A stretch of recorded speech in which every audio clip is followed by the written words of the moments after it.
وإيتاء الزكاة يخافون يوما تتقلب فيه القلوب والأبصار صدق الله العظيم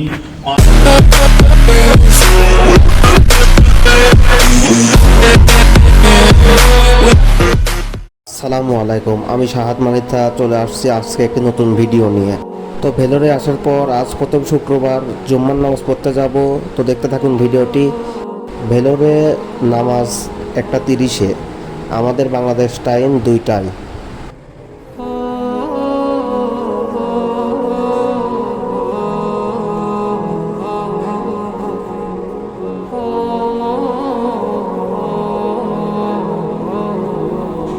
তো লিফটে করে নিচে চলে আসলাম। এটা হচ্ছে আমাদের সানরাইজ হোটেল। আমরা প্রতিবারই এই হোটেলেই থাকি। এখান থেকে আমাদের মসজিদটি খুবই কাছে।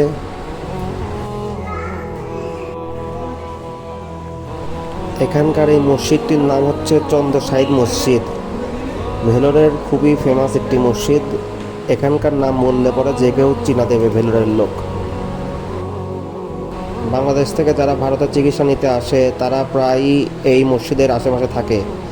তাই বাংলাদেশিদের কাছে এই মসজিদটি অনেক পরিচিত এবং ফেমাস হয়েছে। মসজিদের সামনে আসার পর দেখি একটি বৃদ্ধ লোক সবাইকে শরবত পান করাচ্ছে। দেখে খুব ভালো লাগলো, তাই আমাকেও দিল। আমিও শরবত পান করলাম।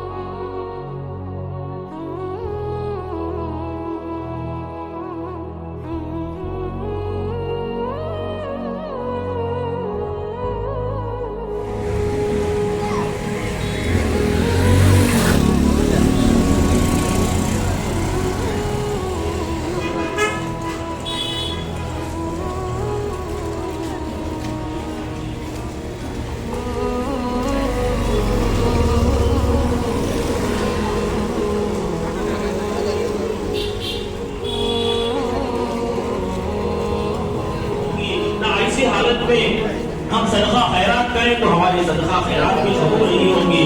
इसी की तरफ रसूलुल्लाह सल्लल्लाहु अलैहि वसल्लम ने साफ तौर से इस हदीस पाक के अंदर फरमा दिया कि जो बंदा हराम तरीके से माल की कमाई करके अगर उस माल से सदका भी करता है, खैरात भी करता है, तो अल्लाह तबारक व तआला उसकी सदका और खैरात को हरगिज कबूल नहीं करेंगे। आगे फरमाया अगर यही हराम माल छोड़कर दुनिया से चला गया अपने बाल बच्चों के लिए, तो वो माल ही उसको जहन्नम में ले जाने के लिए काफी है। हदीस है ला तुल्हिहिम तिजारतु वला बैउन अन ज़िक्रिल्लाह व इक़ामिस सलाति व ईताइज़ ज़कात यख़ाफ़ून यौमन ततक़ल्लबु फ़ीहिल क़ुलूब वल अबसार सदक़ल्लाहुल अज़ीम। क़ाल नबी सल्लल्लाहु अलैहि वसल्लम याती अला नासि ज़मान। নামাজ শেষে দেখলাম ভাইয়াও একটি শরবত খেলো এবং আমার জন্য আবার নিয়ে আসলো। আমি বললাম তো আমি তো খেয়েছি। তো বললো খা, তোর জন্য আবার পাঠিয়েছে।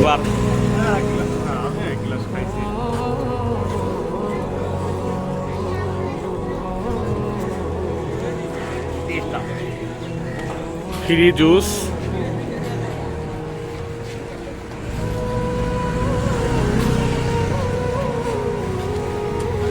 তো সবাই দোয়া করবেন আমার জন্য, আমি যেন আমাদের দেশের মাটি বাংলাদেশে আবার ভালোভাবে ফিরে আসতে পারি।